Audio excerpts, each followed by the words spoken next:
O cofre histórico. 7.000 homens.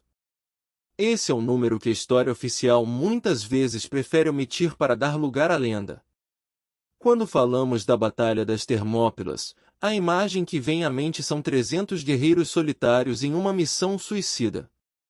Mas a verdade guardada no cofre histórico é que Leônidas liderava uma coalizão muito maior. Naquelas passagens estreitas, onde o mar encontra as montanhas da Grécia Central, havia cerca de 700 tespianos, 400 tebanos e milhares de outros soldados vindos de Corinto, Arcádia e Fócida. No entanto, o mistério permanece, porque, entre tantos nomes, apenas os 300 espartanos se tornaram o símbolo máximo de resistência da humanidade? Para entender o que aconteceu em 480 a.C., precisamos primeiro entender a mente do homem que enviou essa força. O rei Xerxes, da Pérsia, não era apenas um monarca, ele se considerava o rei dos reis, um deus vivo na terra. Ele moveu uma máquina de guerra que, segundo Heródoto, chegava a milhões, embora historiadores modernos estimem algo entre 150.000 e 300.000 soldados. Era a maior força de invasão que o mundo já tinha visto. Contra essa avalanche, a Grécia estava dividida, mergulhada em festivais religiosos e disputas internas. Enquanto as Olimpíadas e o Festival de Carneia proibiam os espartanos de marchar com seu exército completo, Leônidas tomou uma decisão que desafiou as leis e o próprio destino. Ele escolheu 300 homens, mas com um critério específico e sombrio. Cada um deles deveria ter um filho homem vivo. Ele não estava escolhendo quem venceria a batalha, ele estava escolhendo quem morreria para que sua linhagem não fosse extinta. Ao chegarmos no desfiladeiro das Termópilas, ou Portas Quentes, o cenário era de tensão absoluta. O plano grego era simples, porém genial em sua brutalidade, neutralizar a vantagem numérica persa usando a geografia. Xerxes esperou 4 dias, acreditando que a visão de seu imenso exército faria os gregos fugirem em terror. O que ele viu, através de seus espiões, o deixou perplexo.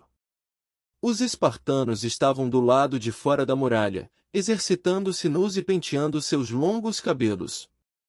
Xerxes riu, achando que eram homens vaidosos se preparando para a morte. Ele não entendeu que, na cultura espartana, pentear o cabelo antes da batalha era o ritual de quem se preparava para um encontro solene com a própria glória. No 5º dia, a fúria persa foi liberada. Xerxes enviou os medos e os sicianos, ordenando que trouxessem aqueles gregos vivos. Mas o que se seguiu foi uma carnificina técnica. A falange grega era uma parede de bronze e madeira quase impenetrável.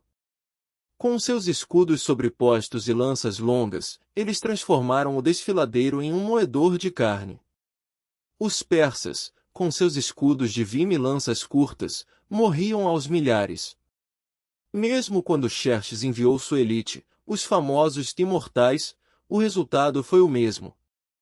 Os espartanos usavam uma tática de recuo fingido, atraindo os persas para uma perseguição desordenada, apenas para girar em uníssono e massacrar os perseguidores. Mas a história tem um vilão, e ele não estava no trono persa. O nome que vive na infâmia é Efialtes de Traquis.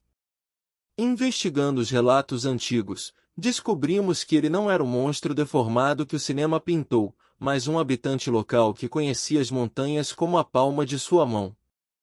Motivado pela promessa de riquezas inimagináveis, ele revelou a Xerxes a trilha de Anopaia, um caminho secreto que contornava as montanhas e saía diretamente atrás da linha defensiva grega. Quando Leônidas recebeu a notícia, através de batedores ao amanhecer do 3º dia, que estava cercado, ele tomou a decisão que o imortalizou. Ele ordenou que a maioria do exército grego recuasse para lutar em outro lugar, preservando as forças para a defesa de Atenas e do Peloponeso. Mas ele, seus 300 espartanos e os 700 tespianos, que muitas vezes são esquecidos pela história, mas que se recusaram a abandonar seus aliados, ficaram para trás. Por que ficar? Não foi apenas por honra. Leônidas sabia que precisava de uma retaguarda para permitir a fuga dos outros milhares. Ele transformou sua morte em uma manobra de cobertura estratégica. O ato final da batalha foi um caos de sangue e desespero. Sem lanças, os espartanos lutaram com espadas curtas; sem espadas, lutaram com as mãos e dentes. Leônidas caiu logo no início do confronto final, e a batalha pelo seu corpo foi uma das mais ferozes da história. 4 vezes os espartanos repeliram os persas para proteger o cadáver de seu rei. No fim, exaustos e superados, os últimos defensores foram recuando para uma pequena colina, onde foram massacrados não por espadas, mas por uma chuva de flechas persas, pois Xerxes tinha medo de se aproximar daqueles homens mesmo quando eles estavam prestes a expirar. A investigação arqueológica realizada em 1939 confirmou a intensidade desse momento. Milhares de pontas de flechas de bronze e ferro foram encontradas na colina de Colonos, provando que o relato de Heródoto sobre o fim dos defensores sob uma nuvem de flechas não era apenas hipérbole poética, mas um fato brutal. Mas o que aconteceu depois? Xerxes, em um ato de fúria incomum, ordenou que a cabeça de Leônidas fosse cortada e seu corpo pregado em uma cruz.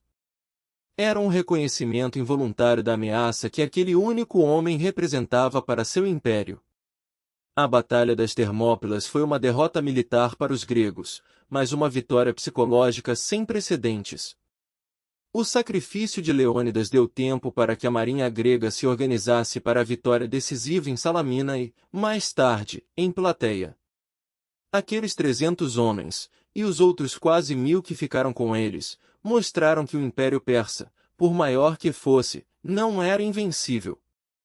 Eles criaram o mito da superioridade militar ocidental que ecoaria por séculos. Ao longo do tempo, a história dos 300 foi polida pela propaganda espartana. Eles precisavam que o mundo visse apenas a bravura espartana para manter sua hegemonia sobre a Grécia. Eles apagaram os tespianos, os tebanos e os ilotas, os escravos espartanos que também lutaram e morreram ali. Mas no cofre histórico, acreditamos que a verdade não diminui o mito, ela o humaniza. Saber que Leônidas era um homem de 60 anos, enfrentando um império com uma força mista e desesperada, torna seu sacrifício ainda mais impressionante. Hoje, no local da batalha, existe uma placa com um epitáfio escrito pelo poeta Simonides, que resume o peso desse legado. Estranho, vá dizer aos espartanos que aqui jazemos, obedientes às suas leis.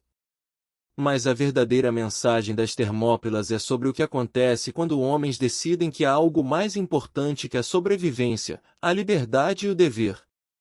Você acredita que a estratégia de Leônidas foi um erro ou o único caminho possível para salvar a Grécia?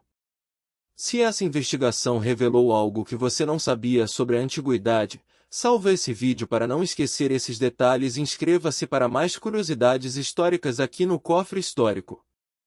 Nossa jornada pelo passado está apenas começando, e ainda há muitos segredos esperando para serem revelados. Até o próximo arquivo. Inscreva-se no O Cofre Histórico.